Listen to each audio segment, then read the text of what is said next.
මරණ 334ක් 370ක් අතුරුදහ අවතන් පුද්ගලයන් ලක්ෂ 11ක් අවතන් පවුල් 3,09,607ක් මේ තමයි දිට්වා 2016න් පස්සේ ලංකාවට ඇති කරපු විශාලතම ස්වභාවික විවසනය තමයි දිට්වා කියලා කියන්නේ. දිට්වා සුළුකුණාටුවෙන් අපිට මොකද්ද?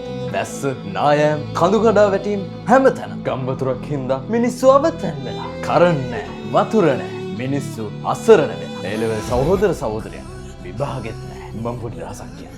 රට පොඩි ඒත් මනුස්සකම ලොකු. ඉතින් මේ විවසන කාලේ තත්ත්වය තුලදී මිනිස්සු ගොඩක් එකිනෙකාට උදව් කරා. ඒ උදව්වල ප්‍රතිඵලයක් විදියට අද රට හිමින් නැගී දකුණ කොල්ල කෙල්ල කරා. සට ගාලා වැල්ල තිබ්බ බෝට් ටික රට මැද. අන්තිමට අපි බැනපු මිනිස්සු අපිට උදව් කරා. ඉතින් පේනවද ලංකාව කියන පුංචි දුක හදවත් කොතරම් ලස්සනද කියලා. මම පොඩි රහසක් රට පොඩි ඒත් මනුස්සකම ලොකු. ආපදා කළමනාකරන මණ්ඩලය, විදුලි බල මණ්ඩලය, වෛද්‍යවරු, රණවිරු දෙවි පරදුවට තියලා අපි වෙනුවෙන් විශාල මෙහෙයක් කරා. ඉතින් ලංකාව කියන්නේ පුංචි රටක් වුණාට මනුසත්කමින් පොහොසත් රටක් කියලා අද මේ දිට්ඨ සුලිකුණාටුවෙන් ඔප්පු වුණා.